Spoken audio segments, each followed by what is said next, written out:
Hey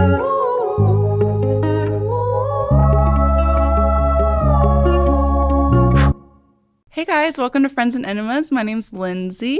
Who do I have with me? I'm Nicole. Hi. Hi. I am super excited that you're here. I'm super excited to be here. Yeah. And if you guys are watching on YouTube, you might wonder why we have like food and stuff in front of us. Yeah. And on your page, you do a lot of Mad Eat Monday. Is that what it's called? Mad Snack Mondays. Mad Snack Mondays. But sometimes they're like meals. So Yeah. like in all fairness, it should be Mad Food Monday. Okay.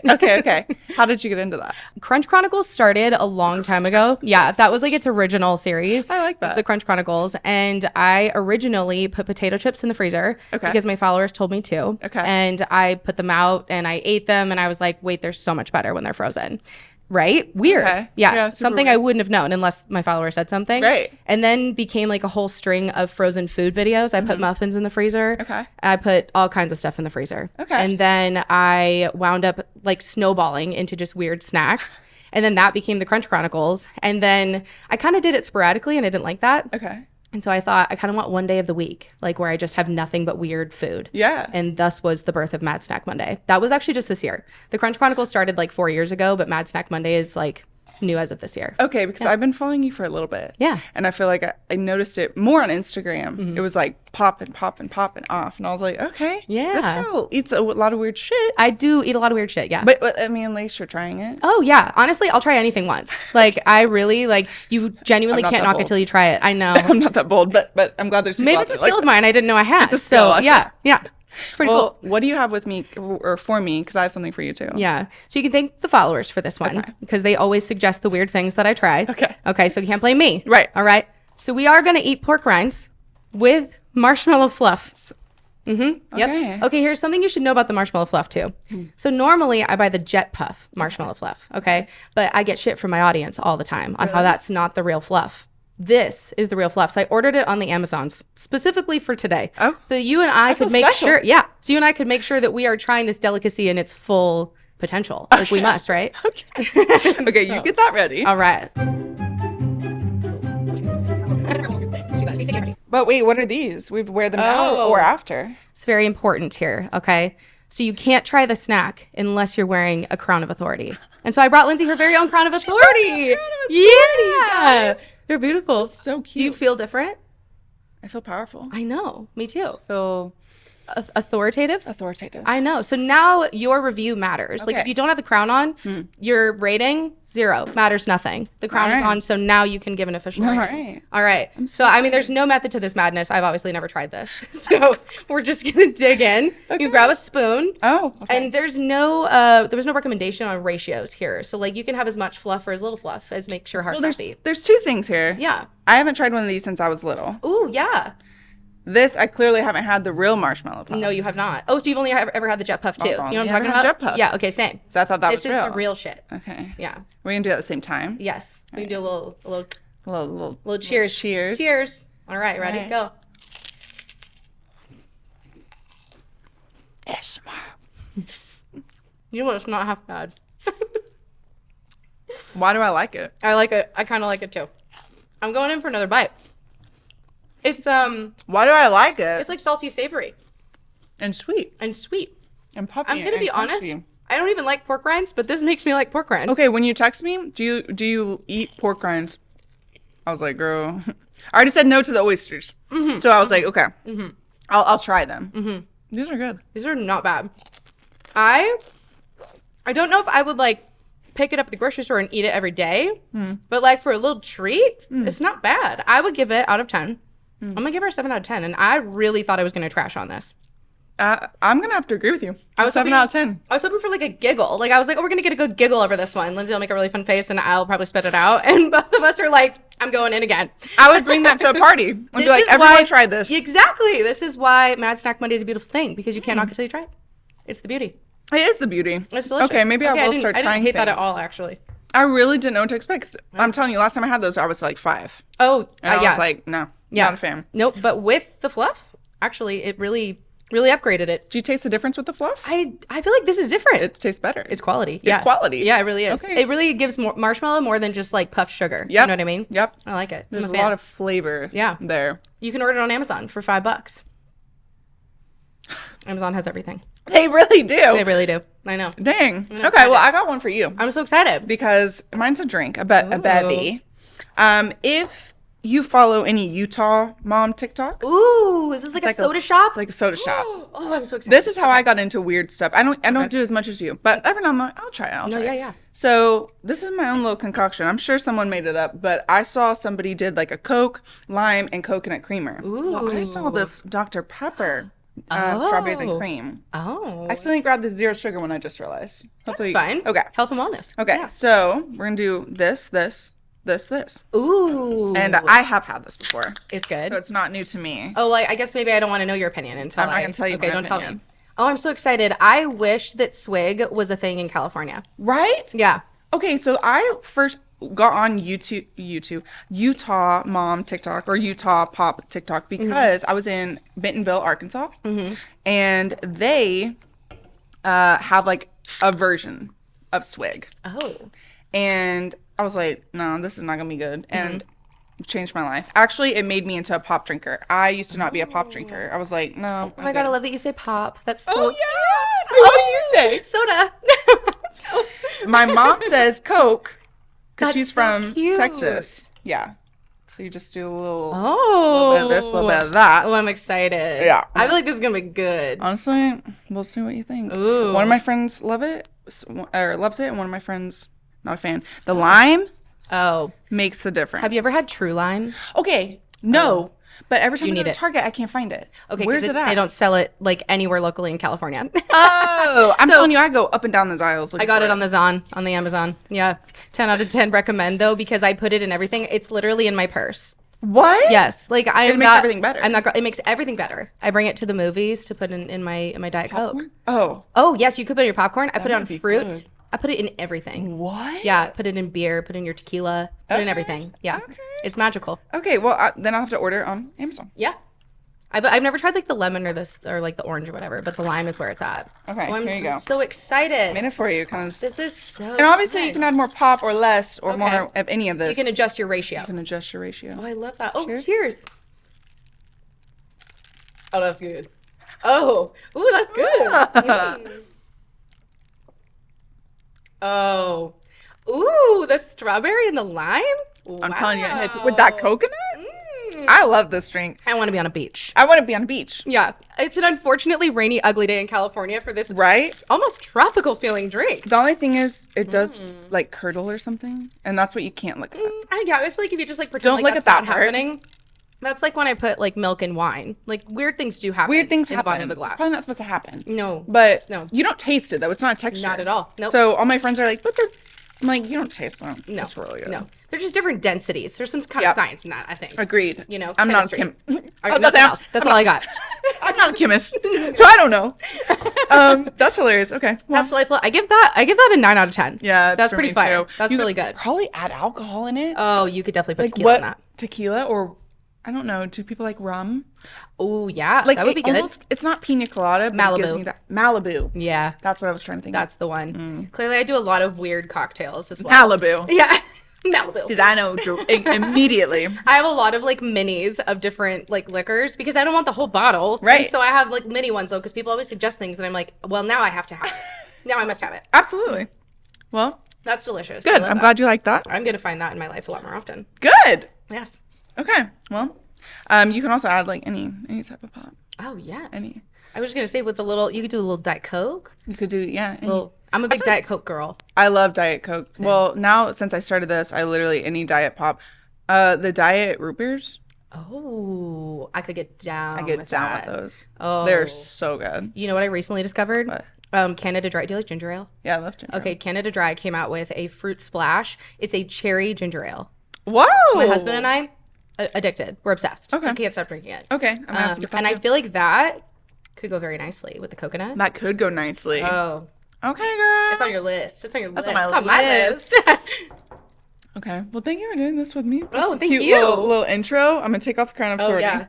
I don't. But now you have her. But now I have her, and she matches. She's absolutely stunning. Like Yeah. it matches my Twinsies. outfit. Yeah.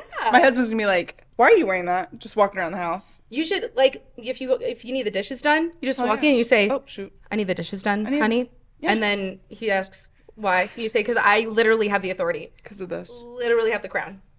Yeah. My husband doesn't listen to me, but it's always really fun to try. That's cute. That's cute. I love that. Yeah, maybe if I give it to my husband to wear, then more things will be done too. He already does dishes and stuff, Life but like hack. maybe it'll make it fun for It's him. a life hack. It's a life hack. It's a husband hack. I like those. Husband hack. I'm keeping it forever. I love it. It's so I want it, beautiful. like, Yeah. here. It's so beautiful. Yeah. Well, perfect. I hope I wanted to try that cute little intro because I was just like that's like a huge thing on your channel. Massive. I yeah. mean, I feel like it's like taking off. Yeah. Like you're kind of like booming right now. Well, I feel like, thank you. Wow. Thank you.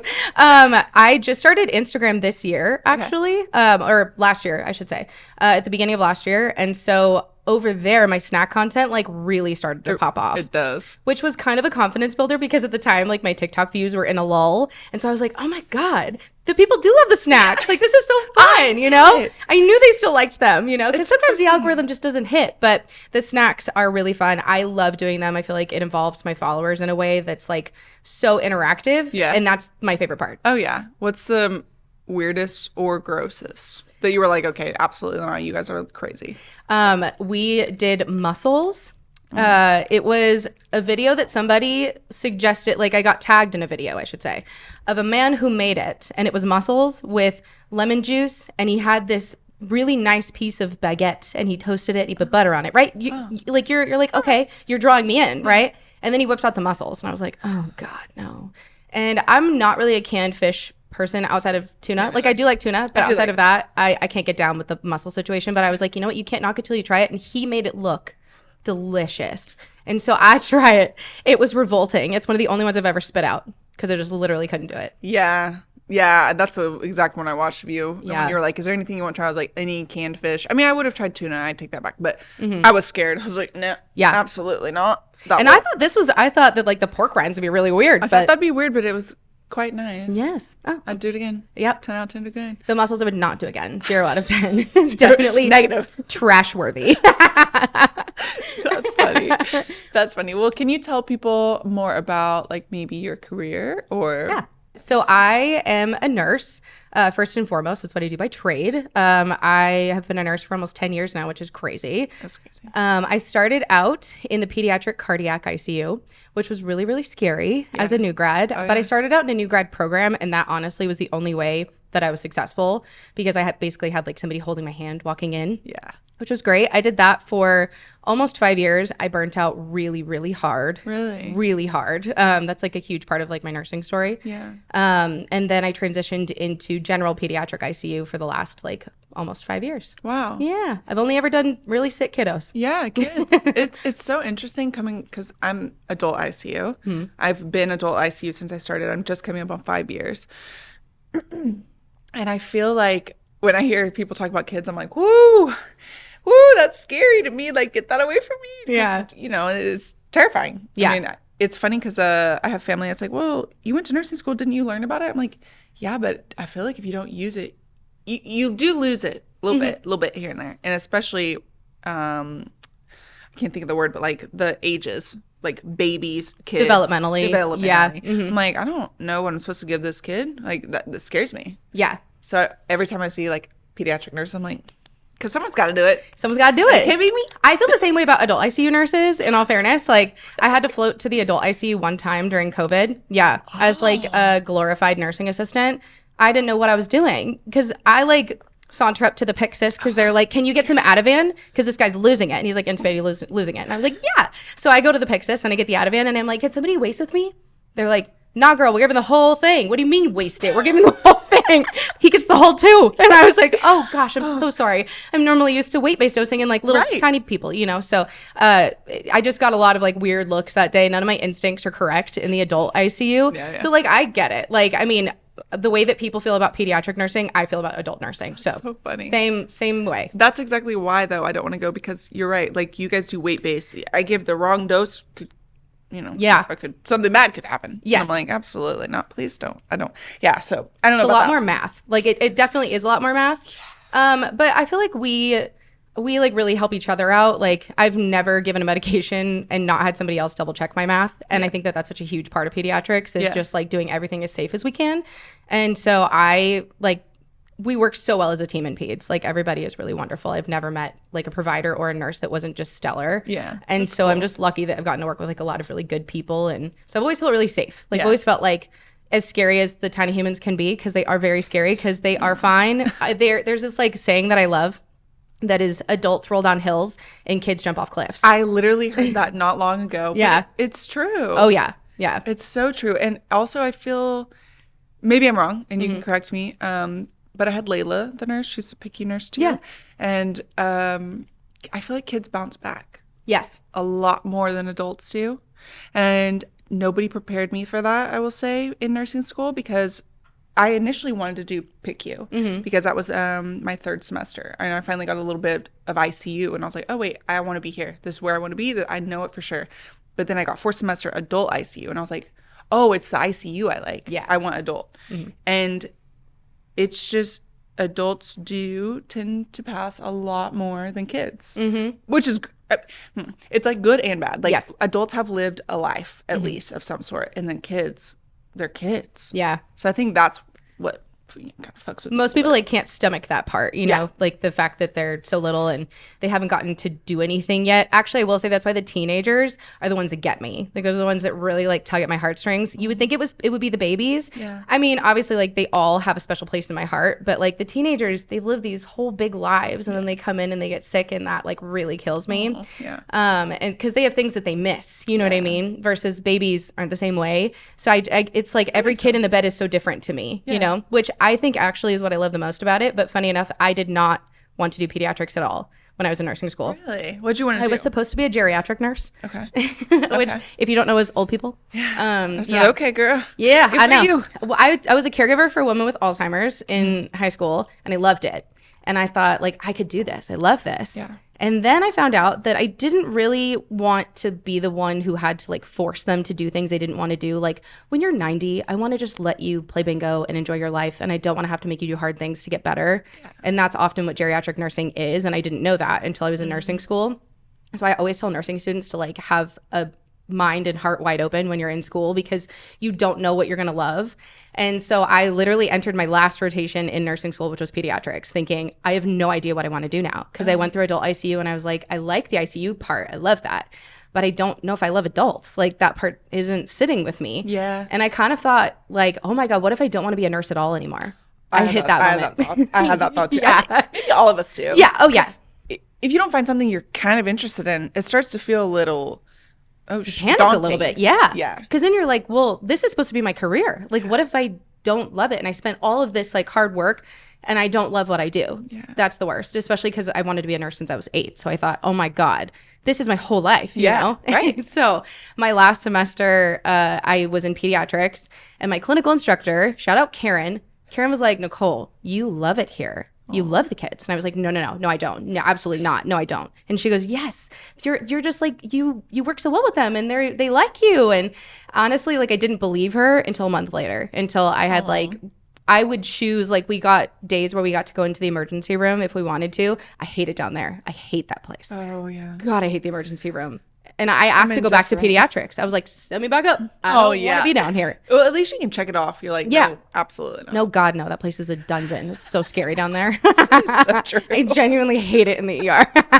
Anytime they're like, can you come help place an NG tube? I'm like, only if I can leave right after. That's so funny. It's scary down there. It is scary down there. Honestly, I have floated down there.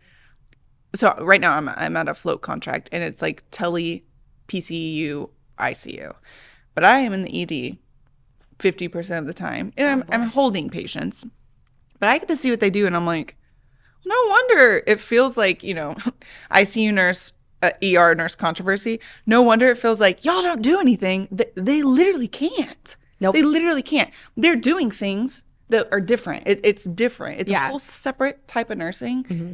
Stuff's not charted because they don't chart like us. They don't have to. Because they're doing other things. There's literally saving lives every other room, I feel like. Mm-hmm. And I'm just like, all right, I was meant to be floated down here. Because, guys, I get it. It's humbling down there. It's humbling. It's genuinely stabilize, mobilize. Yeah. Like, that's it. Yeah. And so I never like, and even with the kids, they always apologize. They're always like, oh my God, we're so sorry. Like, we didn't get to this, or like, we didn't feel comfortable doing this. Yeah. And I never am upset. I'm like, oh my God, just thank you for telling me. I would always rather them like not do things if they don't feel safe doing them than to do things and feel like they're, you know, not doing the right thing. Like, I would always rather that. So I'm always like, I welcome them in with open arms. Yeah. Like, just as long as I don't have to go down there. If you want to come up to my territory, come on up. But I don't want to go down there. I ain't going. That's really funny. I hate it down there. Anytime I have to go for codes, God, I hate it down there. Yeah. Scary. I'm like, can we go up? Yeah. That's interesting. Yeah. No, I feel some humbling was the perfect word. Yeah. Because it just humbled me a lot. I was like, okay, we're just different people. We are. Your cords are all tangled up here and driving me nuts, but it makes sense. Yeah. If I worked here, it wouldn't, it would be the same. Yeah. You mentioned that your first job gave you major burnout. Yes. So that's obviously a hot topic with nurses. Yeah. Let's talk about it. So my first job was in pediatric cardiac ICU, which, if you don't know anything about it, it's one of the most specialized areas of nursing that I think you could possibly go into. Yeah. And I worked in a very large children's hospital, taking care of literally the sickest kids in the world. I mean, we had kids come all the way from Poland to be operated on there. And so it was really incredible. I was so honored when they wanted me to work there. I was like, this is so cool. And that was a big part of why it was really hard for me to let go in the end, is because I was so proud to work there. Yeah. I thought, like, this is incredible. And I got to like work with kids that had disease processes that I will never see again in my career. And it was just like, it was really sad, a lot of it, because the loss rate in peds cardiac is immense. I mean, I lost more kids probably than we saved. And a lot of that is educational, like I would always try to tell myself, like, okay, but maybe it'll save the next one, like, and that's what we do it for. That's how science moves forward. But that's awful when the human part of my heart tugged at me over and over again. That was like, but they're kids, like, I mean, I don't know if I've ever fully processed the kids that I've lost. And I think that I wasn't aware of that I wasn't processing it. And after several years, I like stopped wanting to learn the kids' names. And that really set in for me that I wasn't okay anymore. I had a couple nights of just like sobbing to my husband, who is my husband. He worked 10 years in EMS and then he's in nursing school now. So he very much understands like that side of like how awful it can be, But I just kept telling myself, I'm like, but everybody deals with this, right? Like, I normalized it because I thought like, okay, well, I'm just not strong enough yet. I haven't done this for enough years. And I worked with we called them the Filipino Mafia. And that's like, they named themselves the Filipino Mafia. It's from them. But it was like affectionate. They were my nurse family. I called them my nurse aunties. And they're everybody's aunties. Yeah. But I just thought like, they've been doing this for like 15, some of them like 30 years. And I thought maybe I just haven't given it enough time yet. Like maybe I haven't tried hard enough. Like I honestly just kept putting it on myself. And that was a huge mistake of mine later on down the line that I learned. I was not sleeping well. I was really not kind to my husband. And that really made me sad because that's not who I am. Yeah. I like didn't want to see people anymore. I didn't want to go to family outings, like all of the signs of like depression, essentially. I had nothing but anxiety every time I went to work.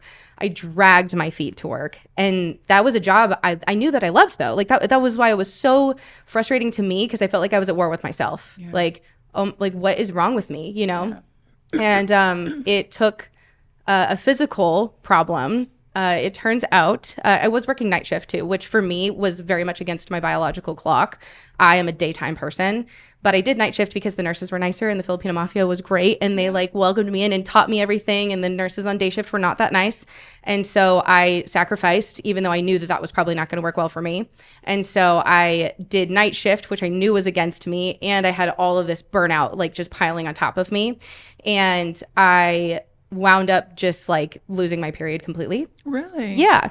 Which I know that can happen as a nurse medically, but I guess I never thought that I would be in that position. Right. That'd be you. Yeah. And so then it was about 6 months after that I left. And then a week after I left, after I finally made the decision, I was like so proud of myself. I cried the whole way home, though it was miserable, but I was so proud of myself because I like found a job that I was like, this is going to work for me. You know, it's like hard. it's so hard. It's so, nobody talks about how hard it is to leave your first job. Yep.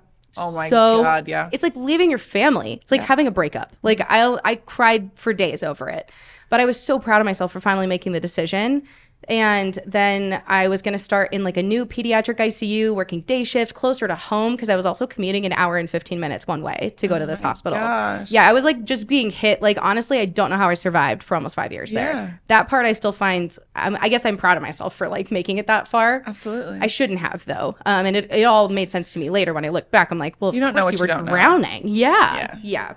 And then once I left, about a few weeks after I left, I woke up one morning and I felt kind of weird. And I just kept telling my husband, I'm like, it almost feels like my head is vibrating, but not like vertigo. Like I've had vertigo before where like you are spinning and the world is spinning, but mine was very much like my head's vibrating. And it was really unnerving. And I kind of thought like, you know, I just like shrugged it off. And then 2 days later, I woke up with hand tremors, which I now know to be dopamine responsive dystonia.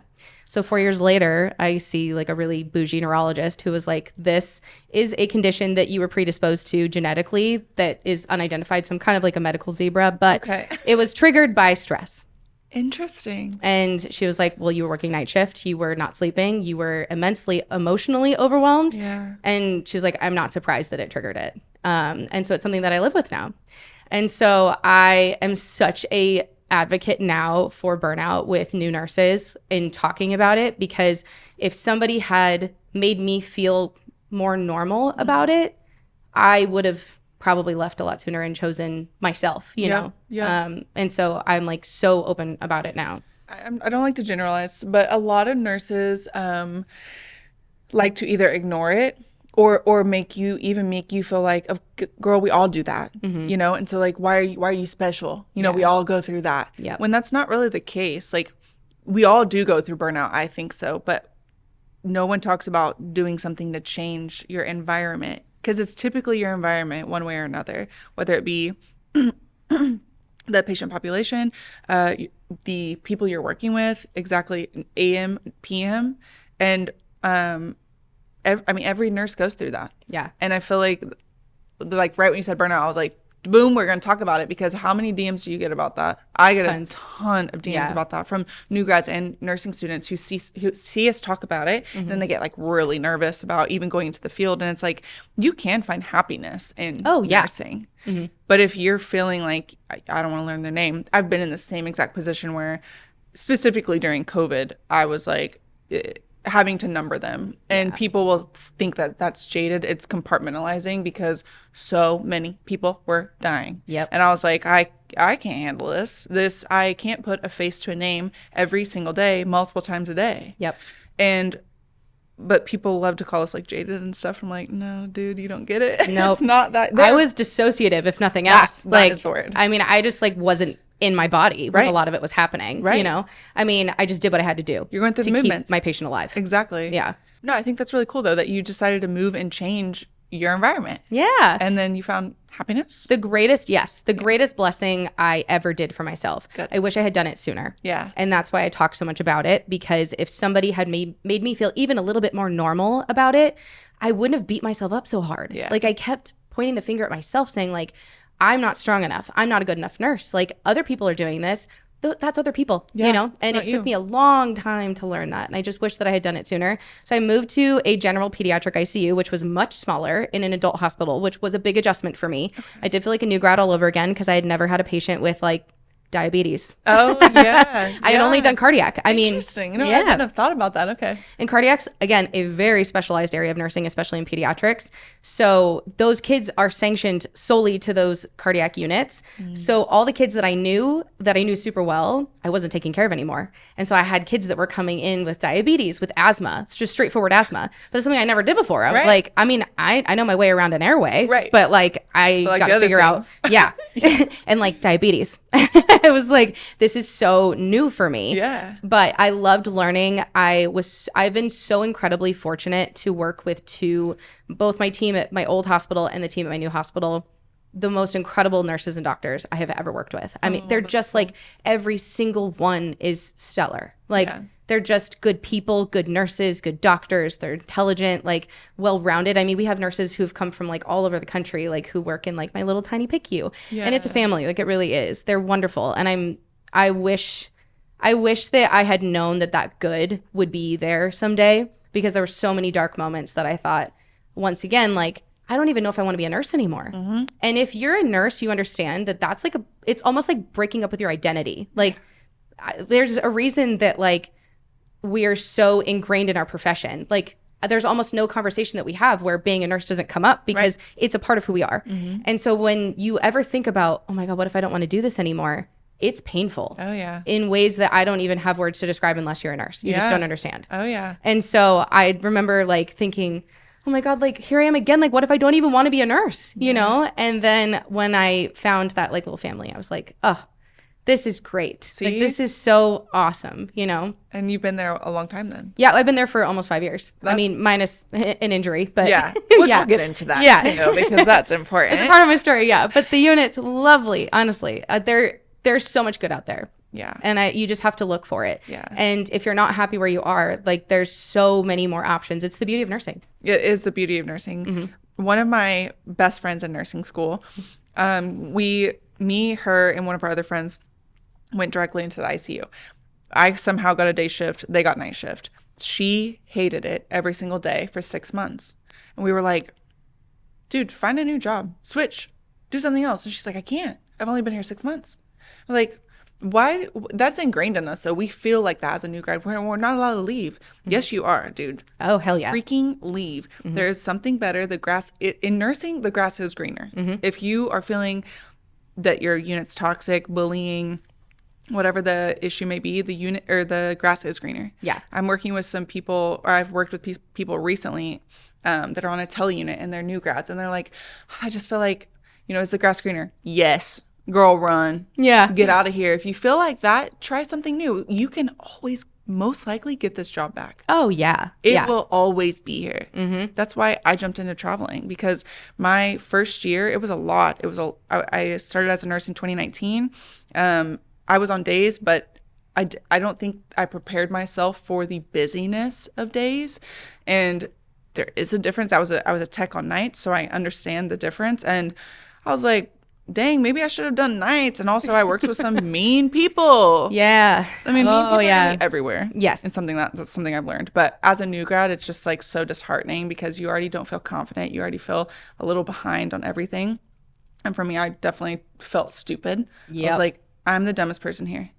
Every morning I'd wake up and be like, yeah, it's me. I'm the dumbest one here. I honestly feel like if you show up to work as a nurse and you don't feel dumb at least once in the day, I don't think you're doing it right. Okay, right? Because even now I'm like, oh no. I still have questions where I like go to my coworker, I'm like, what do I even do with that? Yeah. And honestly, like I also like tell students that, because I get so many DMs, I'm sure you do too, about like feeling like idiots. Yes. And like I still feel like an idiot sometimes. I guess we don't talk about it enough. Yeah. So in case anybody needs to know, I feel dumb at least once a day as a nurse. 10 years in. Yeah, it's nice to know though, because like, I'm closer to a new grad than experienced, because I'm just 5 years in, and I feel like that's more seasoned. Yeah. More than me. I mean, feel like that. Oh, I mean, honestly, but I don't look at them as moments of feeling dumb. These are opportunities to learn. Yes. Like, I'm becoming a more well-rounded nurse. That's so cool. Like, how many other jobs do you get to walk in every day and learn something? Yeah. No, I don't know that many that are quite like nursing. And you're in an environment that allows it too, because you said like you'll ask your friend, what do you think about this? You have to be in an environment that you can always ask questions without being judged. Absolutely. Because otherwise you're going to not get the confidence to do it, and then you're going to probably do something wrong. Yep. I was just saying, or you'll hurt somebody. You're going to kill somebody or hurt somebody. Mm-hmm. I think my first realization of this was I was a new grad.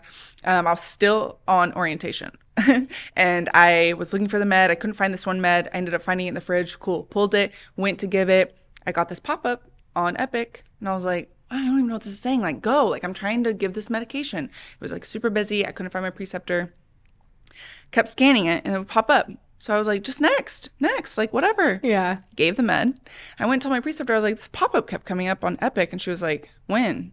Like, when I was trying to give the med, what did it say? I was like, I don't know. And she's like, no. You have to know what it said. Yeah. So we went and found the med. We found it was the correct med, wrong patient.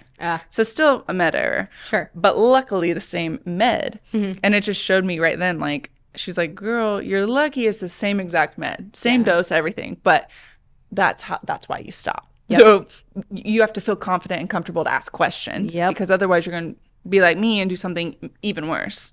So. Or to like have I always like tell like nursing students, I love nursing students. Clearly. I do too. They're the best. They I'm are. like the first person on my unit to be like, give me the student, I want them. Yes. Because they're so fun, you know? And I always tell them, welcome. Yeah, I'm like, you should, you know, because we're creating our coworkers. How, like, that's so cool, you know? And I always tell them, I'm like, I never want you to feel uncomfortable at any point that if you feel like you made a mistake that you can't come talk to me. Yes. Like, you have to be able to feel comfortable enough to do that because you're a human being. You're going to make a mistake at some point. Exactly. We've all made med errors. I have too. I had one where like my unit decided that they were going to start giving us the full pill of something. And in pediatrics, we give partial doses of a lot of things. And so there was this like new complicated process that they didn't tell anybody about, unfortunately on a very important blood pressure med. And it had to be cut and then diluted. And then only a little bit of it was drawn up. And you would discard the rest of the solution. Very outside of our normal practice. Too much. Yeah. Even too much for pediatrics, to be honest with you. Normally the pharmacy does that for us for the sake of not having a med error. Right. And I gave the medication. Luckily, my patient's fine. Luckily, I have like a bajillion pressors I can like adjust and deal with. I told the doctor, but like, you're a human being and that's going to happen, you know? Like, and my patient was fine. And like, even if you have to change something with your patient, like it's still okay. Like and I think that that's the other thing that burns nurses out a lot, especially new nurses, is they feel stupid. And they feel like they're incapable of being a human. Yep. Which is like, you can't change that. No, I think I had a student once, and as a traveler too, which is even more wild to me. I always will take the student, but I'm like, they're like, where can I find? I'm like, kudos to you though. Actually, that's as a traveler, good for you. Like, guys, I don't even know where we get chucks around here. Like, I have no clue how to do this, but I'll take them. You know, I'll teach them what I know. Good. But it's funny when they ask us stuff like from nursing school. I'm like. Ooh. So I'm gonna show you how I do it. I have no clue if it's correct, so don't go telling me. Yeah. Now you're making me nervous. But I had a student, and you might be able to really relate to this and pick you. We had a tube feed going, and it was like an open bag. Like we had to pour. Oh, the like gravity? To gravity. But I've been other places where it's like pre-bagged. Yeah. And so we're pouring. And they had protein. They had a G tube. They had Prostat. Yeah. To pour in to give to the patient. And I was like, you want to give this? Like, it's kind of fun. He's like, yeah, heck yeah. And I was like, okay. During that moment, someone called out. I was like, I'm going to run and go get this person. Just give them the Prostat. I'll be right back. Yeah. That was my mistake because they're a student. My mistake. But I come back. He's like, I gave it. I was like, awesome. Why is the tube feed red? He was like, I put it in the bag. Oh. I was like, but like, fair mistake. Sure. Fair mistake. Yeah. Also, it's going to get to them. Sure. It's not a big deal. Honestly, sometimes we might do that. You know what I mean? Like logistically, like I know it was an accident, but like. Right. But like it's nothing to get in trouble over, but it was like a learning moment. I was like, okay, two things. I shouldn't have left you. That was my fault. And then also this, we can just put it right in the G-tube. You know, you can just, would you hear that? A little bit, yeah. Okay. I don't know what that was. Sorry, guys, if you're hearing that. I think it's me. Oh, okay. I was like, did I touch the cord? It's not you. Anyway, yeah, it was just funny because I was like, interesting. Like, it's just funny how our brains work even as students. Like, they don't know. So just teach them and don't judge them for not knowing. And even experienced nurses, like if someone doesn't know something, just teach them. Kindly teach them. You don't have to be an asshole. No. And like I said, you're literally like molding your future coworkers. Why wouldn't you want to make them as wonderful as they can be? Make them strong, make them feel comfortable, feel confident. Like, because that person's going to be coding your patient next to you. Exactly. Like, I want that person to be right in line with me. Like, I think that sometimes like it becomes like an I'm better than or smarter than you. Like that's why they feel the need to like stomp on students. And that is very much a them problem. Yeah. Like my husband's a nursing student right now. And that's actually been a really fun experience, like having him go through nursing school after I've done it. And I always just like tell him when he comes home and he has like a nurse preceptor who's like not that kind, not that excited to have him. I'm like, that has nothing to do with you. That has everything to do with them. And you just keep telling yourself that. Like, you're not stupid. You're not incapable. You honestly are helpful to them. Yeah. And if they don't see that, that's their problem, you know? And it makes me sad because, you know, there are so many opportunities for things to be better. Yeah. But that's why, like, you and I, you know, like people who like students, like, I know that we're making the profession better. And that, like, I feel so good about, you know? And it's fun. They're so fun. It's fun. It's fun. They love blood pressure. Also, You know what I mean? They get jazzed about everything. Like the tube feed. He's probably like, this is so fun. Look at me, I'm doing it. He thought it you was know? so fun. And this was like, and I wasn't mean at all. It's just like, hey man, I would have probably done that too. And then he was excited to learn. Absolutely. And also they're teaching me stuff that I don't remember from nursing school. No, and they're doing things differently now. They are. Oh man, my husband does things sometimes. I'm like, what is going on? Yeah. Like the math is different. Everything's different. Interesting. It's exciting. Yeah. The math scares me a little bit. I was like, I don't want to know the new math. Math is like, I would just say math is one of those things where like the way that you learned it or the way that you know it, every nurse is like, I don't want to see your method. No. Don't show me how you do it. Don't show me. You can tell me your answer at the end, but I don't want to know anything else. Because that's a scary part. It's scary. Yeah, you got to be in your routine, you know? Because like that's like the one thing that like you can always get the right answer. You know what I mean? I'm like, if I just do it the right way, I'll get the right answer. That's what I'm like. They're doing new math. Yeah. How is there new math? They're just doing it different ways now. But I taught my husband the way that I do it, and luckily that made more sense to him. But it could have been risky because I was like, okay, listen, I'm going to show you how I do it. But this might confuse you more. Yeah, exactly. And I'm sorry in advance if it does.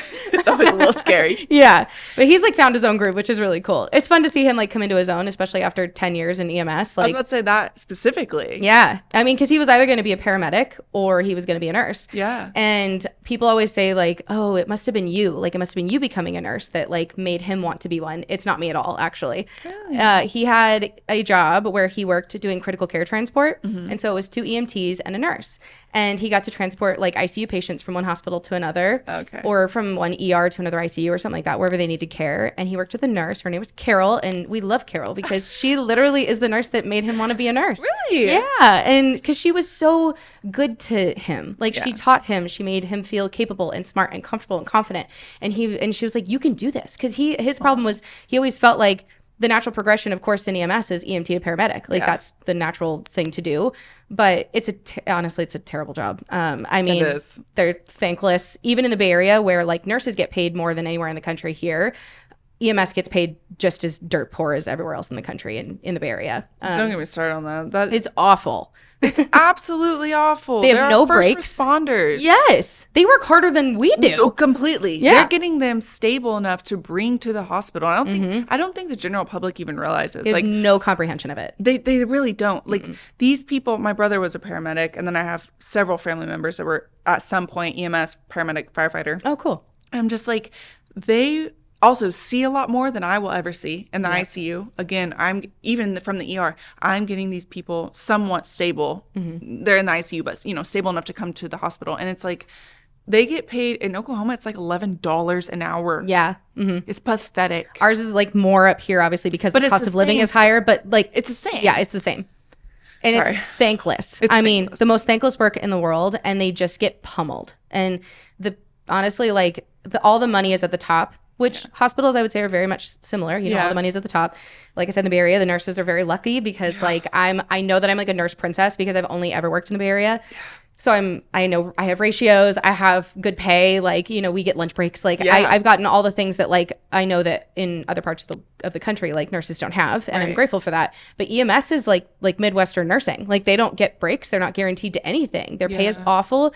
A lot of the time, there's only like 1 or 2 rigs available at a time, which means like in a county, if you call 911, if they're at level 1 or like level 0, it means that there's only 1 or 0 available ambulances at a time. That's common. They will staff that way because it's bare bones staffing, right? Just like they do for nursing, same for EMS. So pathetic. It's so pathetic because you can't measure how often people are going to need to call 911. I mean, and then you put all the stress on 1-2 people. Yep. And they're not even in a hospital where they have resources. Right. It's literally just them. It's on the field. Yep. I think that he looks back at his time there as it built him. Sure. But he's like experienced a lot of like trauma from that job too. I mean, it's grief with no closure, every single patient they have, and that's hard after 10 years.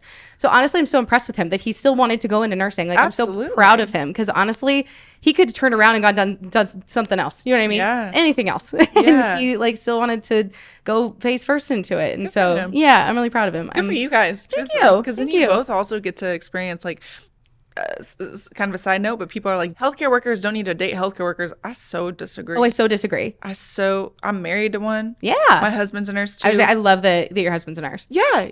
How nice is it that you can talk about your shift over dinner and they fully understand, even with your husband as EMS, he still understands the stress, the trauma, everything you've seen, he's seen it too. Yep. So it's like, you get it. I'm allowed to vent for an hour or however long I want. Yeah. Because he gets it. And and then none of it feels stupid to vent about either. You know what I mean? Right. Because sometimes some of the things that we do aren't life or death, but are still frustrating, you know? And so I feel like those are the things that I love that I can come home and talk to him about. Yeah. And I'm so excited for his career as a nurse, because it's going to be so exciting to hear what he gets to do every day. It's almost surreal that he is going to be doing what I've done for the last 10 years. It's so cool. I mean, I'm excited for him. It's been very exciting for us. Yeah. Honestly, and if our marriage can survive both of us going through nursing school, I think it can. we've got everything. I think we it can do it. I Ours mean, we're did. good. He graduates in May, so we've done it. Oh, no, we've done it. Yeah, we did it. That's we really did the cool, damn dude. thing. Yeah, thank you. I love that. Yeah. I always like meeting another nurse couple. Oh, me too. Because Yeah. I'm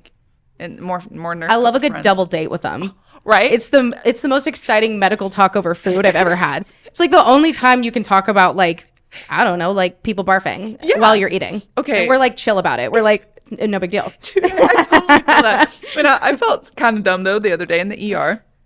I was in there and again, I'm ICU. So I like hearing ER stories because I'm I love hearing them. It was crazy down there. It was crazy down there. I asked this doctor, I was like, so tell me the craziest thing you've ever seen. And he was like, oh my God, dude, you too? And I was like, I'm sorry, I like the stories. It's interesting. He's like, honestly, they all mesh together at this point. It's all crazy. And I was like, all right, I shouldn't have asked. But I felt so stupid. They're like, really? You're going to ask that? I know. I got to know. I feel like what they don't think is crazy, we do. Weird. Yeah. Right. That's why. Just So like the you new get some grad. weird stuff down here. Exactly. You know? Yeah. Exactly. I know. Just tell me, dude. I know. I always want to know too. My husband is one of those where he he doesn't talk about his hard days. In EMS, he left those behind him. He would walk away and leave them there.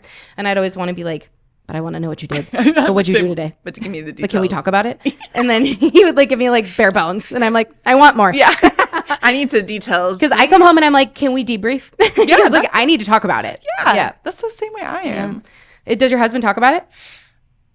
Not I talk about it. Yeah, me but too. But yes, he does vent. He definitely vents. Speaking of my husband, I just saw his truck, so I got. Oh, nice. He's right there. Hey. He's gonna come in soon. Oh. Yeah. So he talks about it, but probably not as long as I'm a talker though. Yeah, same. I'll talk your ear off. Me too. I'm that's why we fit in the social media so well. That's why when I start following, We made a job out of it. I feel I'm FaceTiming her. I just love this. Yeah. I'm a talker, so if I'm gonna give you a story, it's gonna have down to what color their eyes were. Hell yeah. We're gonna know. Yeah. Okay, we had a little short break. Might have switched the cameras around a little bit. But I was gonna ask you, you've been out of work for a little bit. Yeah. You want to tell us a little about it? Yeah. Almost a year now, which is crazy. It's crazy. Yeah. Last January, it's a chronic problem that just became worse with obviously being a nurse is an incredibly physical job, especially in the ICU. There's a lot of awkward moving, screwing pumps and awkward positioning, especially with children. Yeah. And so I find myself hunched over beds and so I started to notice that I had really severe pain from my neck all the way to my shoulder. And I thought okay, I probably just tweak something. No big deal. And I'm a nurse, so we don't go to the doctor. Right. So I was we're the worst patients. I'd be chilling. I'll just figure out a way to deal with it. Right. And so I started putting lidocaine patches on and trying to massage it out. I went to the chiropractor. I tried everything. And then it just got worse and worse and worse and worse. And then by February, I found out that I had fractured my rib. And so they think that actually set off a chronic shoulder problem that I didn't really entirely know that I had. I mean, I can't say that my shoulder, do your joints ever feel good as a nurse? I don't know. 10 years in, I don't feel that way. And so I'm I feel every part of me aches after 12 hours. And so, but the fractured rib, which I still am not entirely sure how I did that either, which is wild. I have a really high pain tolerance. So they thought could have been my chiropractor. It could have been a lot of things. Wow. So I worked through that because you don't do anything for a fractured rib. You just keep working. Yeah. But it got to the point that I gave myself severe gastritis with ibuprofen, which I did. I'm I did the thing that I tell people not to do. Hey, I know. Worst patients. Nurses We really are. And so I worked through it until last March. But it got to the point that I couldn't lift my arm above my shoulder height. Oh, wow. I got misdiagnosed with thoracic outlet syndrome, which is a really left field diagnosis. It's like a trapped nerve in your shoulder, which it could have been that. Yeah. But none of my diagnostic testing pointed that way. So I wasted a bunch of time on that, which was a bummer. I was doing physical therapy for thoracic outlet syndrome. My physical therapist, thank God, bless his heart, was I don't think that that's what you have. He's like, I think you have a shoulder problem. He's like, I think you have a shoulder impingement, which is what I do have. I have like a fat bone spur, which I always thought was a floating piece of bone. It's actually like a tooth, like a hook that's at the edge of your shoulder. And if you piss off that area, if you do something that like aggravates it, aka like a fractured rib or something that like might have like totally tweaked and inflamed the area, it doesn't want to go down. The inflammation doesn't want to go down because the more you use it, the more it's just literally catching it. Yeah. And so that just got worse and worse. And so I finally went back in and saw a shoulder specialist, which this is the craziest part of the whole thing. Being a patient makes no nurse feel comfortable, but like it's been really eye-opening. You have to wait like 2 months to see an orthopedist. It's forever. So annoying. And so I was out of work in March. Like by the time March came around, I literally couldn't lift my arm above my shoulder height. And I also stopped feeling, I like was losing feeling in my hand. And I'm like, I can't do my job if I can't feel my hand. So like, I don't know what else to do. Right. I thought it was going to be like maybe a month at that point, you know? Right. Never thought it was going to be like this. And so I waited forever to see a PA at an orthopedist office who was like, you totally have a shoulder impingement. Like, I need to send you to the shoulder specialist. Like, we can totally fix this. And I was like, awesome. They tried a steroid injection. That didn't do anything for me. And then they sent me to the shoulder specialist who unfortunately wound up being, I've never met a physician that was more unkind or more patronizing. He like, I mean, like without going into like greater detail, he at the end of it patted me on the shoulder and told me I was a good girl and that we'll figure you out. What? And he's like, I want you to see a cervical spine doctor. And I'm like, I have had so many MRIs because like I said, I have tremors.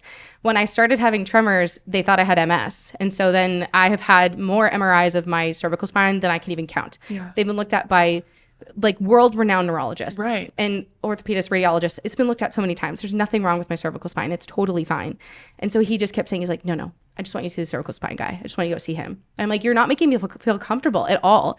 And that is something like as a nurse, yes. As a nurse, that's like what grinds our gears. I'm like, as a patient, you should know what you're going into. And I want to understand. And I even told him I was a nurse. And that's, you know, the plays with fire when you're the patient because you're like, it's either going to help me or hurt me. Right. And it didn't help at all. He was just like, oh yeah, I'm like, at this point I'm 5 months in and I'm just like, I just want to go back to my life. Like I'm so, and being in pain for as long as I have been is like, it weighs on you mentally in ways that I never dreamed of. I have a really high pain tolerance and luckily I'm a otherwise like really pleasantly dispositioned person. Yeah. So I just like strong will my way through it. But it's been really, really hard. Yeah. And so by this point, I'm literally like in tears in this man's office and he just was like, you're a good girl. We'll figure you out. That would make me irate. Oh yeah. I went in the car and like I was like angry crying in the car. Yeah. And so I found a new doctor. But by the time I found a new doctor that I loved, he was like, I don't know what your last doctor was doing, but they were like twiddling their thumbs. So like, let's get you an EMG. Let's get you an arthrogram, which is all the things I needed all along. I just didn't know it. And so by the time I got him, I was notified by my hospital that I was losing all of my benefits. So their policy is that when you've been on a leave of absence for 5 months, you lose all benefits, like your life insurance, your everything you have is gone. This is why the healthcare system is so broken. It's not your fault that you had to wait 5 months to go freaking see these people and then have a doctor that wasn't listening or advocating for you, truly was just dismissing you. Yes. And then you have to do it all over again. Mm-hmm. And I was literally in the middle. I was like so excited because I had just found this orthopedist I really liked and he was doing all the things I needed done. Yeah. And then I obviously lost my health insurance. And then my husband is in nursing school. So it's not like I could go on his health insurance because he was on mine. Yeah. And so I had to sign up for state health insurance. And in this area, the insurance that they offer, like it's based off of your county. And so the county that I live in is some of the worst health insurance. Like even on the phone, they were like, yeah, you really only have one option and it's the worst health insurance you could ever have. And I was like, that's so sick. I love that for me. Yes. Well, I guess I'm picking that one. And so it took me 5 months to get myself dialed into the state healthcare system. I don't even have words to describe to you how awful it has been to try. It's like clawing through mud. And I'm so grateful that like I speak English, that I like, you know, I'm intelligent, I'm educated, like I can navigate the system probably better than some people can. Which is sad for them. Breaks my heart. Absolutely. I'm grateful also that like it's a it's an orthopedic problem. Am I in pain? Yes. Is that frustrating? Yes. But like, I don't have cancer. What if I had cancer? Like, it would have taken me 5 months to get access to a primary care provider. Yeah. Like, you have to wait through everything. Like, I became a patient. Worse. Yes. I became a patient. They're like, okay, you have to wait another month because like you signed up after the 1st. So now you have to wait another month. We can't see you until the next month. And so then this is going to be your favorite part, right? Because as a nurse, I was like, oh, this is how it happens. I said, well, what do I do? Like if I need something in the meantime, you go to the emergency room. Oh my God. That's where they come from. Mm-hmm. And I was like, for what? And they're like, for like medication if you need anything. I'm like, I can't go to like an urgent care. They're like, no, you essentially don't have health insurance right now. You're on Medi-Cal. Oh my God. You're basically in limbo. It's the scariest place I've ever lived in medically. So I was just like, if you have blood pressure meds, if you like any of those things, I would have had to take my butt into an ER for something that I don't need to be in an ER for. This makes so much more sense too. Yes. Doesn't it? It's unfortunate that's happening to you, but it's so eye-opening. Massively. That's why I'm so open about sharing about it. Yeah. Because this should help a lot of nurses that listen, specifically ER nurses that listen, because they can't help it. No. Literally. And they're not medically educated in the way that I am. Right. And so they're just doing what they're told. Yeah. And that breaks my heart because they think they're doing the right thing. Right. And then a lot of the time they wind up in ERs where they're made to feel bad for being there. Yeah. But they were told to go. Hours waiting because there's nothing else they can do or get that medication or whatever they need. Yep. Dude, I'm sorry you're going through that. I mean, thank you. Me too. Because that sucks. Yeah. I'm just like, I'm so ready to like have a life back. Yeah. I'm grateful that like the time away from work, like anytime I tried to like escalate my physical therapy or like try to lift anything more than like 5 pounds or do anything like that, like the pain would get exponentially worse. So I'm grateful though that like the pain that I had in the very beginning that was excruciating. I mean, I just thought like, I can't live like this. Like there's no way. And I couldn't take ibuprofen anymore. I couldn't do anything anymore. And I thought like, what am I supposed to do? And luckily like that has subsided because I've been like, I take it so easy on my shoulder. I have to ask for help for a lot of things for my husband, which like I'm not somebody who likes to ask for help. So I had to learn how to do that. That's a nurse thing too. Sure is. Yeah. He's like, why didn't you just ask me? I'm like, because I just wanted to do it myself. I'm an independent woman. Yeah. I don't need no man. I mean, I want a man, but I don't need a man, you know? So I'm just like, it's been frustrating, but I'm like fully dialed back in now, but it's been painstaking. So the craziest part of the whole thing is that my job protects my job up to a year for FMLA purposes. So like my job is protected for a year, but my health insurance is not. Isn't that insane? It is insane. What if I got in a car accident and I was in the ICU? Like, then what would I do? Yeah. I think about this a lot. Yeah. Now, because now you have firsthand experience too. And again, like, did you know any of that before? No. I for sure didn't either. Nope.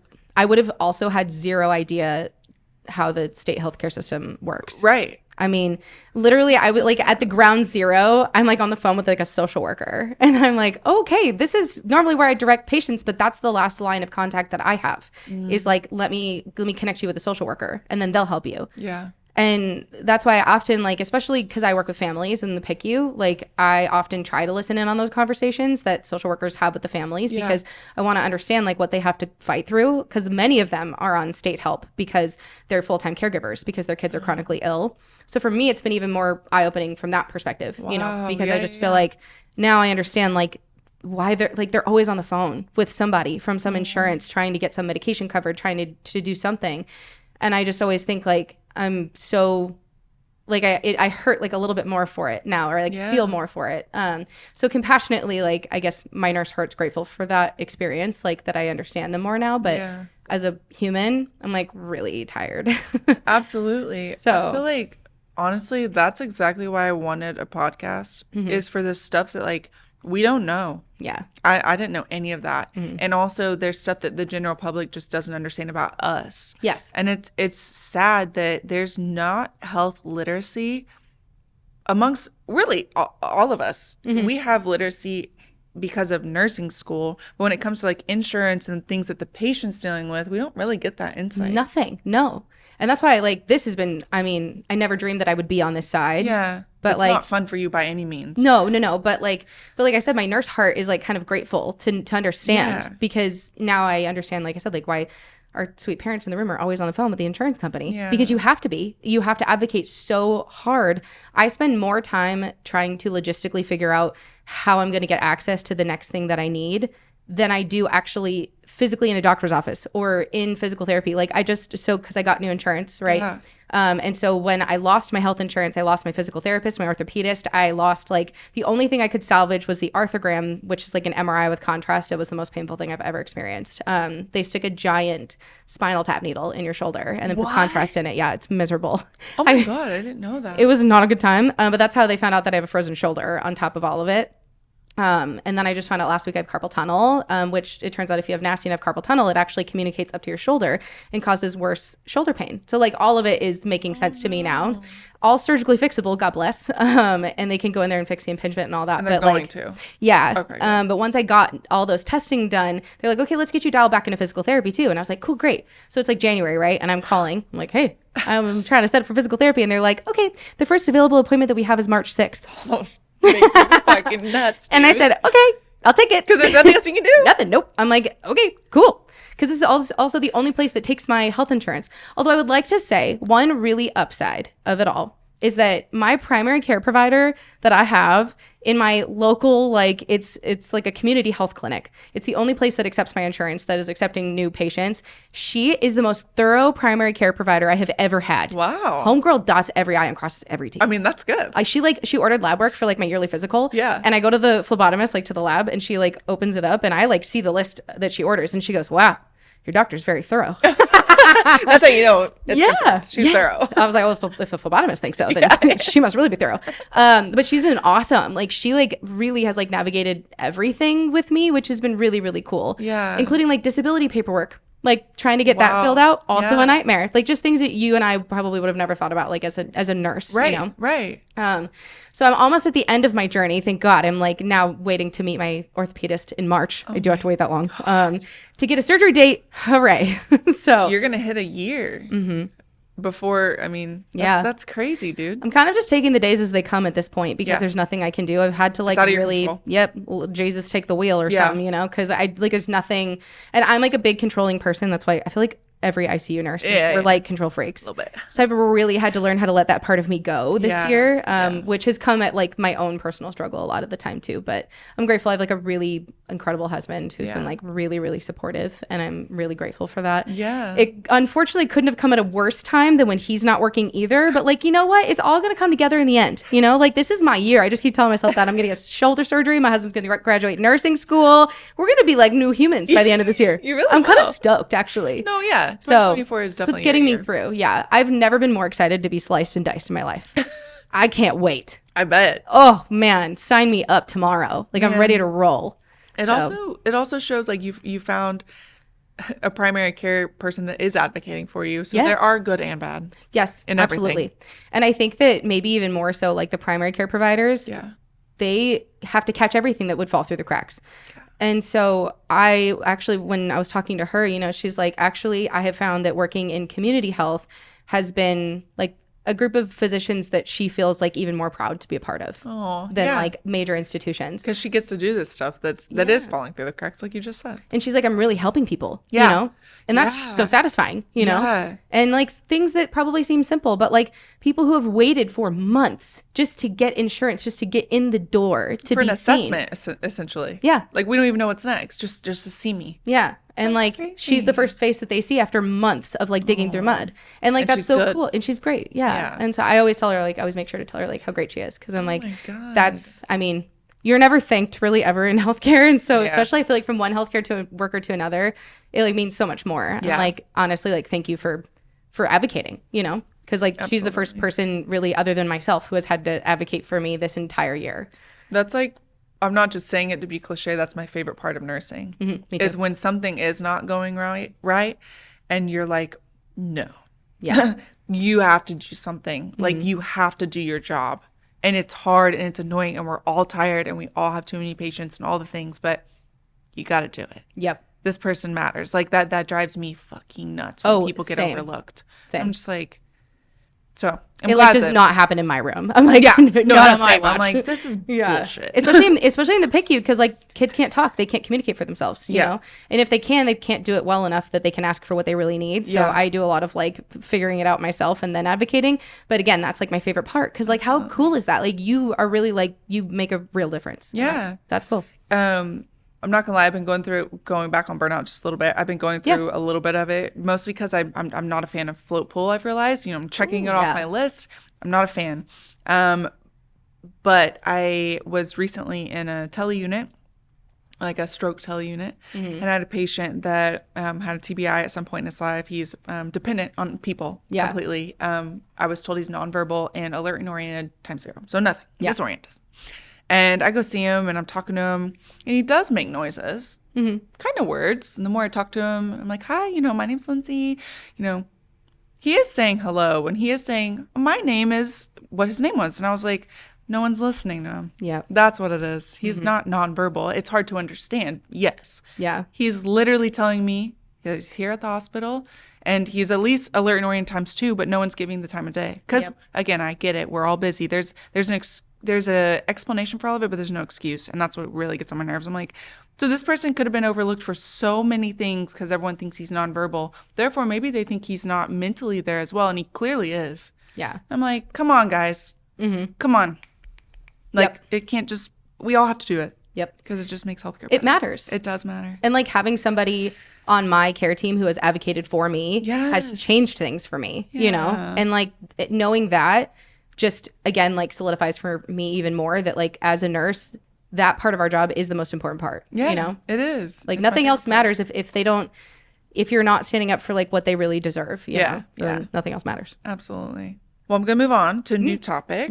One I'm actually very passionate about as well. And I saw you talk about it, and I was like, you know what? If she wants to, I would never pressure anyone, but we already talked about this previously, and you're excited to talk about it. But like addiction runs in your family, and mine too. Largely, yes. And I always like talking to people about it because I talk a lot about nursing, but I also want to know more about your life too, because at the end of the day, we're all people, and we have, beyond being a nurse, we have other things going on in our life. And it's really inspiring to see you like online, because I had no clue until literally maybe just a week ago. I came across one of your videos, and I was like, dang, look at her online, killing it. Oh, thank you. She's also a nurse. She's also going through her own healthcare issues, but she's dealing with some deep stuff. Yeah. You know what? The one thing that I know about addiction that I've learned, and which is why I share so openly about it, is that you don't have to go very far to find somebody else that has struggled with it or whose family has struggled with it. And addiction is genuinely a family disease. Yep. It has shaped my entire life. When I was 7, my dad jumped over a fence and wound up having, he shattered his knee, essentially, in like 11 pieces or something crazy like that. The way that they did the first surgery wasn't, when we went back, they were like, well, we can't say that it was the wrong way to do it, but it wasn't the best way to do it. And so he wound up having about 8 more surgeries through the course of the next 8 years. He had bone infections, skin infections. He was in the hospital more than he was out of it. That's actually where I learned that I wanted to be a nurse. I think a lot of us build nursing out of trauma. Yep.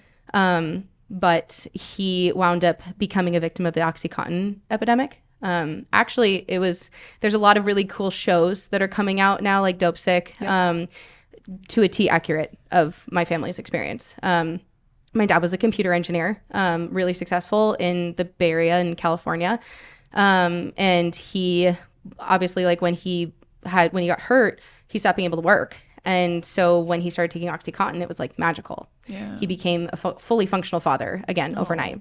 But of course, just like literally the programs that are coming out are so good. That's why like if they make you angry and they fire you up, like because it's still happening. Like OxyContin is still a real thing. Yeah, exactly. It's still happening exactly the way that they're playing it out. Yeah. And so I'm so glad that they're making more people aware of it, because we thought it was so great. But then they started prescribing more and more and more and more.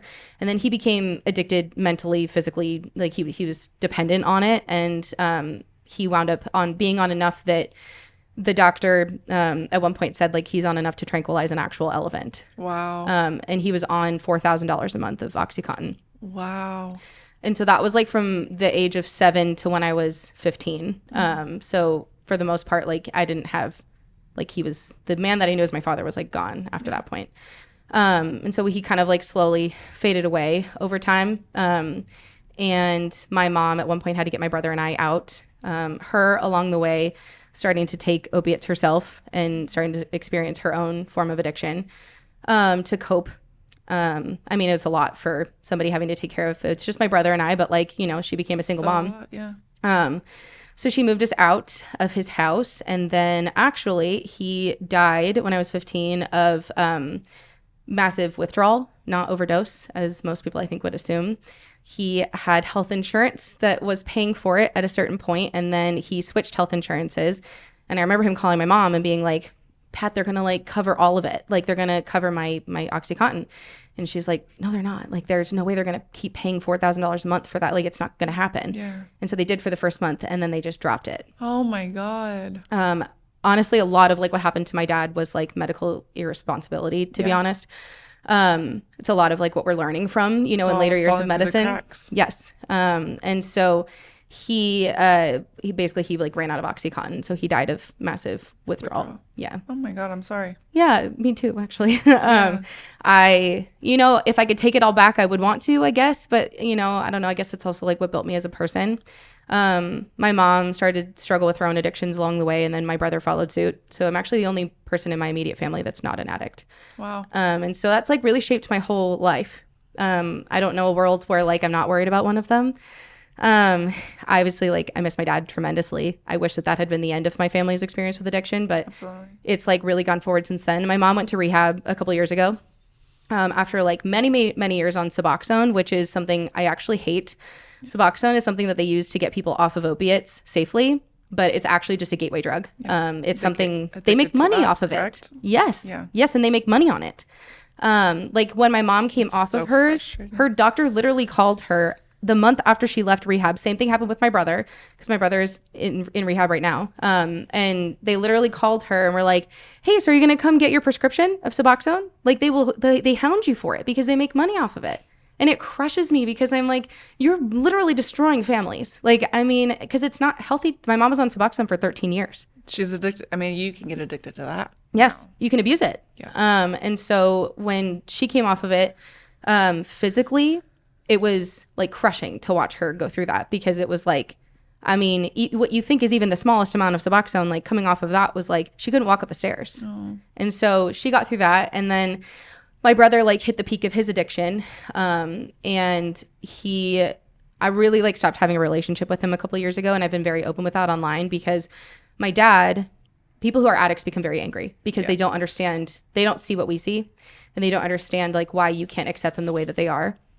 And so my dad was really angry with me because I didn't accept him the way that he was, but he didn't understand, like, I still love you. Right. But don't love that I don't love what you addiction. do. Yeah. Like, I don't love who you are when you're on drugs, you know, like, because you're not the same person, but they don't see that. They don't, yeah. So my dad, like, I didn't walk away. I let him yell at me on the phone for hours on end. But my brother, I chose to walk away. And that was really, really hard, because I thought, you know, when you walk away from an addict, you walk away knowing that there's a really good chance that that might be the last time you ever talk to them. Yeah. And, but I did that because I needed to save myself this time around. And so that's why I talk about it, because, you know, like, it's so important. If I hadn't done that, actually, that was one of the biggest decisions that influenced him going into rehab, was his loss of his relationship with me. You're making me cry. Sorry. Because he used to be my best friend. Because obviously, like, we went through all the same, like, we lost our dad together, you know, we watched my mom suffer together. Yeah. And so he's 6 months sober now. Congrats to him. Congrats to you too. Yeah. And we did our like meeting of amends, which was wild. That's like that's the video I saw. Yeah. I think that's really cool. And I'm really excited for your family too, because that shit's hard. It sucks. I mean, the fact that you feel the way that you do listening to me talk about it, that's how I feel when I listen to other people talk about it who've experienced it, because it's like pain I wouldn't wish on anybody. It hurts, you know, to watch somebody you love, like, it's grief, but you watch them die slowly in front of you. It's awful. And you watch them turn into someone that they're not. Yeah. And you're correct. Like, they think nothing's changed, but that's the addiction talking. Yeah. They've fully changed. They're not who you know. Yeah. And it's hard. I would say mine's a little different, mostly because I didn't grow up with my dad. Mm-hmm. He was an addict when I was born. My mom got me away from him, and he was sober for some time that eventually I met him. But he was on and off drugs. But I didn't get to witness it the same way, which I feel like it kind of structured so stay with me while I say this because it's going to sound like I'm a bad person at first, but I hated addicts. There's no bad way to navigate it. Right. Yeah. I as a teenager, I was like, hey, I hated addicts because of my dad. Yeah. And I was like, how dare you take all this away from me, drop in and out of my life for your drug? You know, I didn't understand. I was a child. Yeah. But becoming a nurse, I have so much more compassion. Sorry, it makes me very emotional. No, that's okay. But I have so much more compassion for them because it's not them. No. It's the addiction. I didn't think I was going to cry. No, it's okay. Honestly, like, I should cry more than I do. I don't know. No, I only because, like, I feel it, you know? Yeah. It's really cool that you walked away, though, because I had to walk away, too, in my own way. Yeah. Eventually, my husband, I've been with my husband for 11 years. Mm-hmm. He hasn't even met my dad because the year we met was the year I was like, no more of this bullshit. Yeah. I cannot deal with this shit anymore. Good for you. I was getting calls at 3 a.m., just mumbling, grumbling. I don't even know what you're saying. I'm like, what is going on? Eventually, he started asking me for some of my modeling pictures, specific bikini pictures, and inappropriate. I was like, that wasn't who you were. No. What the hell is this? You know?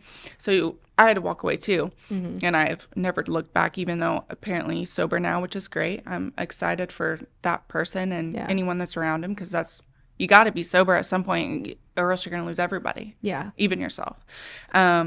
But becoming a nurse and dealing with it opened my eyes so much, and I have so much compassion for addicts now. Yeah. And in the ICU, a lot of my patient population are addicts, withdrawals from alcohol or drugs. And so it's like, wow, okay, they're going through, like what you said, the medications they're giving, a lot of times they get addicted to those, and then it's just a whole nother cycle. Yep. And it's like, how are we supposed to help these people? Health insurance doesn't pay for rehab most of the time. They're having to pay out of pocket. They don't have money. Yep. And a lot of the time, it started because of an injury and them going to get help. And it's like, so not their fault. Nope. It's so frustrating. It's so sad to watch people become like victims of the system, you know? Yeah. And there's so much money behind narcotics. And that's why like OxyContin was like so scary because the amount of money that was behind it was ruining these people's lives, you know? Like I almost like it's really hard for me to watch those shows. Like in the first like 10 seconds, I'm already like crying because it's so awful to me to know like how many other people are affected by this, you know? I hate that anybody knows how much this hurts because it sucks, you know? Yeah. The one thing that my brother has taught me in his sobriety is that like, you know, I thought he would be angry with me for walking away and that like I left him, but he's actually been the opposite, you know? He's like, I'm glad that you did that. Aww. Because A, it pushed me to go in, and B, like I'm so excited for you that you like continued to build your life. Yeah. And I'm sorry that like I hurt you. Aww. And like it was like an out of body experience hearing him talk to me because these are like all the things that I really needed to hear from him because, you know, like there's nothing worse than having somebody you love become somebody that you, like, I don't want to say hate, but like somebody that you are so uncomfortable with, you know? Mm-hmm. My dad, often like when people become addicts, they adopt other like negative behaviors. My dad became a hoarder. Mm-hmm. So like my childhood home was like covered in like maggots. We were like not allowed to go over to his house at a certain point. There was nowhere to sit. Like I don't talk about that very often, but like I'm trying to because I think that's something that people can feel shame over. You know, it's really easy to feel embarrassed that like that's your parent, you know? Yeah. But again, like my dad, like, God, when I was little, God, he was like the coolest guy, you know? Like, and he was so sweet. And like that man loved me endlessly. And I know that no matter how many times he was upset with me, no matter how many times he like yelled at me because he didn't understand like why I didn't want to come hang out with him. Yeah. Like he loved me, you know? Right. And so I remember that at the bottom of those people is a person that does want to get better. Mm-hmm. They just don't know how. Mm-hmm. And chemically, like as a nurse, like I remember when I like went through nursing school and I got to like learn about opiates and like what they do to the brain. I remember thinking like, oh my God, like it makes sense. Like this wasn't even his fault, you know? Like literally physically his body reprogrammed itself to need it. Yeah. And then when he didn't have it anymore, of course he became a miserable human being. Like who wouldn't, you know? Right. And so I gained a lot of compassion like when I became a nurse. Yeah. Pieces of me that were really angry with him like healed a little bit, you know? And that's such a beautiful thing. But my brother is in like the coolest program ever. Like I'm gonna scream to the rooftops. City team in Oakland, if you ever hear this, God bless you guys. Because honestly, like my brother didn't have health insurance, and state health insurance really only directs you to like outpatient rehab, especially if you're on Suboxone. Yeah. And you and I both know that Suboxone is actually not a treatment. Not really. It's just it's a Band-Aid. That was just about to say that. Yeah. And so my brother, if you're on Suboxone, they just put you in outpatient rehab. That's all they do. And so most inpatient rehab places actually won't take you. They won't take you on, despite the fact that your physical symptoms will worsen. Like when you come off of Suboxone, it's not as awful as if you come directly off of opiates, but it's pretty awful. Yeah. It's a bad experience. And so you need to be in somewhere where you're supported and where you have like counseling and stuff. And so he God bless. I don't like, thanks, Dad. I think he got into this program where it's a residential program. So he lives there. He's lived there for the last 6 months. And they have like 24/7 counseling, 24/7 like meetings. Like they have like NA meetings, AA meetings. They work in the community. They do volunteer work. Like it's a fully like, I don't know what's the right word for like, it's a fully like functioning unit. Like the resources are all there. Yeah. And it's incredible. Like he wouldn't have been as successful as he has been without that place. And I'm like, so more places like that should exist. Yeah, you know? Absolutely. And you'd never think that somebody, because my brother was like a genuine addict. Like, I mean, his drug of choice often was Xanax. But he was on Suboxone. So they just were like, well, he's in therapy. He's technically in rehab. Yeah. But like not if you can abuse Suboxone even, you know? Right. So the system is the entire rehab system is incredibly broken, but like absolutely there are like good places. I mean, I don't know how we make more. It's run by the Salvation Army. So like I don't know how that came to be, but like it's been really good for him. Well, so. like you just said, like, oh, he's on Suboxone, he's in therapy. No, a lot of these people need counseling. Yes. Need further. Why did they even start? Because that's typically what we got to fix is talking about their traumas. You know, pain is relative. I say that all the time. Somehow I chose not to do drugs and get into that lifestyle. And like we said, like it's definitely a family thing. It can be passed down. That's probably why I didn't. I was so terrified to end up like my dad. Yeah, me too. But then, then we have other family members. I have a brother too that's now in rehab. And it's like, what is, I don't know why I'm the one that didn't choose that, because it definitely could have been me. Me too. I mean, I think you either run as far away as you can from it, or you run directly into it. Yeah. And, my brother in his sobriety, in the meeting of amends, you basically write a letter to the people, and it's not like I didn't have to forgive him. That's not a part of it. It's just him like cleaning his side of the street. Yeah, actually. It is. It took a lot of pressure off of me when he said that, because I was like, okay, cool. Like, because I'm not quite sure if I can forgive you for some things just yet. Yeah. But like I've gotten to see that counseling and that like support that he's gotten come to life. Like where he literally can see how he was and the way that he was and how that wasn't okay and why I was mad at him, like, and why he wasn't upset with me, because I really thought that like he was going to hate me for like walking away. And he, at the end of the day, was like, no, like I get it. And that's because he has all this like counseling and support and stuff underneath him now. Yeah. Because they can't get like their addiction all is rooted back somewhere. Yep. It comes from, my brother, he blames himself because he's the reason we were at the park when my dad broke his knee. Oh. I know. And I didn't know that until, and that's like something that he's actually very comfortable sharing like his story. But they like write these full letters, and like it's the coolest thing I've ever seen to watch him. Everything about that. Yes. Yeah. Like it's like like all of it made sense, and not only does it make sense to me, but it makes sense to him. And that's been the coolest part of watching him heal, is like seeing that work come to life. I just wish that more people had access to it, or more people wanted it, you know? Yeah. They have to want it. And that's where like, my brother, he's like, I'm so proud of you for choosing to not live your life this way, because he's like, honestly, like you could have waltzed right into it. Yeah. But I guess I just like, I've always had such a safe distance with it. Like I drink alcohol. Yeah. Obviously that's no secret. Actually, it's unfortunate because I do get like some mean comments sometimes because like I make weird cocktails on the internet. What people don't know is that I typically only take one sip of that drink and then I dump the rest of it. Interesting. Yeah. Yeah. It feels wasteful a little bit, but like I don't drink every night of the week. Yeah. But that's the content that people really like to see. And I do like to put that out for people because it's fun. And I have a good time laughing with it and making that's what she said jokes. But I do get some really unfortunate comments sometimes of people being like, isn't it awful that you talk about, you know, addiction in your family and rehab, but then you drink on the internet? And I always remind people there's a very big difference between having a drink and having a drink run your life. Yep. That's very different. Yep.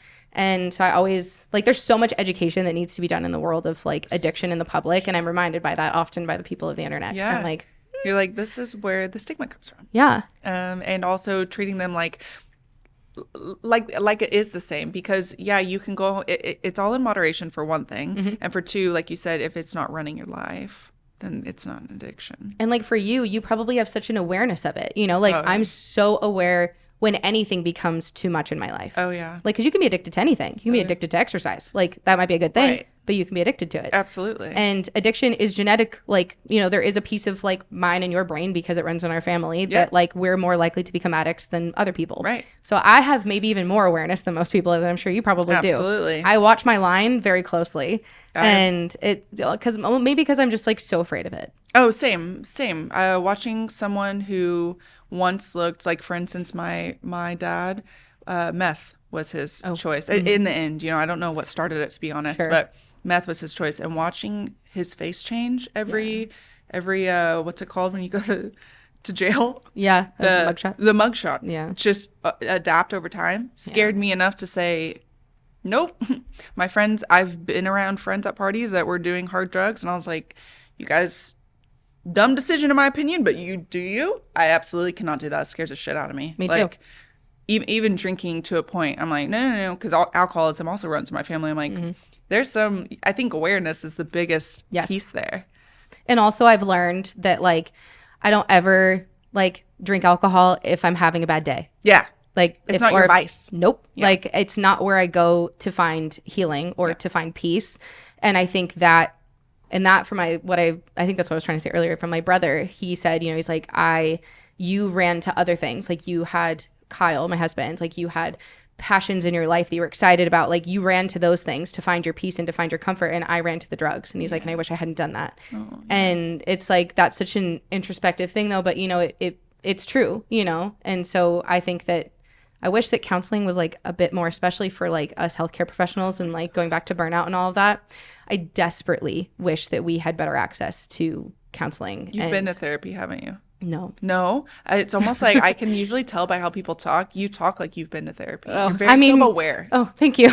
Maybe I think in my own, maybe I've taken myself to therapy enough to, you know what I mean? Yeah. But I really only got like, I went to like church therapy 3 sessions after my dad died, and that was it. And that was really just to like process the fact that my dad was gone. Yeah. But other than that, like I've really like navigated it all myself. But that's impressive, because for real, there's like a tone when people talk. I'm like, oh, they've been to therapy. I can tell, but it's like you have almost. So I think that's really cool that like the way you've navigated through life and then became a nurse. I don't know why we all have trauma. It directs us, but you know what? It's why we all get each other so well. It is. Isn't that what's so cool? Like I identify with people who are nurses more than any other population on the planet. Yeah. And it's not really just the nursing that brings us together. We're just the same kind of people. And people get on, like, if there's any hate comments in my DMs, there's all the kind. All kinds. We always get them. One of them is, quit using the word trauma dumping. And I'm like, I know the real phrase trauma dumping is not trauma dumping, trauma bonding. The real phrase trauma bonding is not healthy, but we use it because we all literally can connect on some form of trauma. I don't know any other way to identify that. I don't either.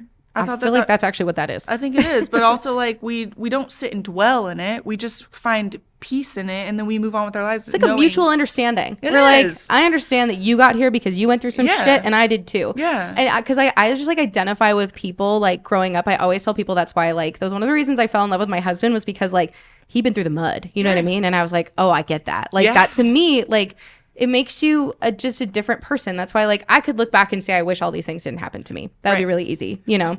But I wouldn't be who I am. And I'm like proud of the way that I came out of it, you know? And I'm sure you are too. Because honestly, like looking at like you and your social media, I would never know that like you had any struggle in your background. Right. You talk about it openly, which is really beautiful. And I think that that's so cool. I think that like we need more of that, you know, because then people don't feel shame over it. But like nurses are the ones who like, we're so open about it normally. Yeah. We're like, listen, I'm broken, you're broken, but we're going to fix it together. Let's fix it together. Yeah. Let's talk about it, dish it out, and fix it together. It's the best. And usually we have a really good laugh over it too. And that's my favorite part. I mean, dark humor is my favorite. I love it's dark not humor. Cup of tea, I'll but be honest with you. Is there better humor than dark humor? It's my favorite. And so I was dying over your, this is unfortunate, but it's kind of funny actually. Lindsay and I both posted, there was like a trend going around, like, you want to meet my dad. And I watched yours and I was like, oh, I love how dark you went with it. Love it. Because same. Because yours is dead. Mine's practically dead. Yeah. And that's how I felt. I was like dead and dead beat. Sorry, you can't meet him. I know. It's like, honestly hilarious. When I saw that, I was like, dude, that's funny. Me too. But I was like, oh, you get me. Yes. This is the right kind of humor. That's for me. That's how I get through it. I just laugh at it. And like, how cool is it to like, you know, to make that be something that you can relate to people over? Like, make it beautiful, you know? Exactly. It doesn't have to be the ugliest part of you. And to be fair, my therapist, love her to death. She told me if it's not hurting anyone else or hurting me, it's okay. It's a good coping mechanism. Yeah. And so laughing about it is totally okay. I always joke that I go to therapy through other people's therapists. There you go. Because other people's therapists are so smart. If you can't afford therapy, I highly suggest going on TikTok or YouTube and typing in therapy, whatever you're looking for. Really? Therapy for addiction. There's so much free content. And no, it's not the same, but at least it's I love a that piece. No, that's like a solid thing for people to know. Yeah. I would have honestly genuinely never thought to do that. Because it's so expensive. It's so expensive. And almost nobody has access to it. I'm about to lose my access because it just keeps going up. Yep. I'm just like, I can't continue this lifestyle. Yeah. I mean, I want to. It's the best piece of my life was therapy, honestly. But it's ridiculous. And I swear they do that on purpose. Oh, yeah. I mean, well, and they also like... Not them themselves, the healthcare system. Yes, yeah. Well, and like the therapists themselves, they have to make money too. They got to pay the bills. They got to put dinner on the table, you know? And so I don't blame them like when they have to charge more because insurance companies are, you know, hounding, they're taking all their money. Yep. And so when they only will pay, like only take your money out of pocket. Yeah. I get it. There's a reason. Yeah. And I totally get it It's too. like, I mean, the system is all really broken, but like that's why talking about it is so cool because awareness like does bring some amount of change at some point, you know, or at least makes people feel like a lot less alone in where they are, you know. That's my favorite because isolation is bad. Yeah. Very bad for anyone.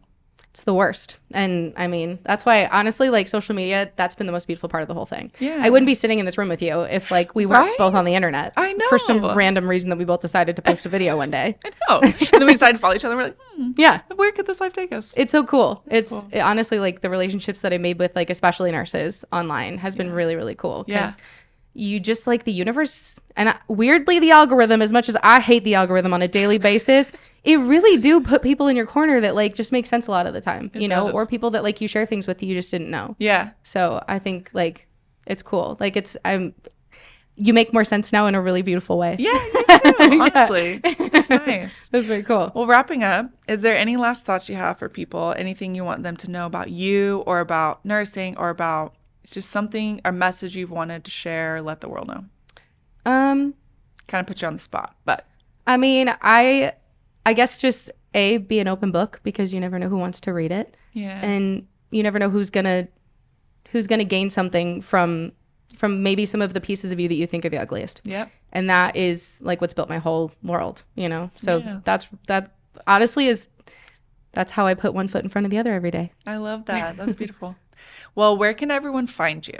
I am on TikTok and Instagram. I also have a podcast with my husband that's called Across the Couch with Kyle and Nicole. It's really cute. Thank you. So if you want to get to know my husband, that's where you'll find him. It's very Friends themed. Yes. I noticed right off the bat it said my girl. That's my right. girl. The one where they. We love Friends. And then I'm also on YouTube at Nicole Leanne. Weirdly not Nicole Leanne 6 there. Taken. Okay. Of course. Of course. Well, I'll link those in the description. Thank you. And thank you so much for coming. Thank you so much for having me. It's I love been this. lovely to meet you. Yeah, you too. And until next time, guys. Yeah. Bye. Bye.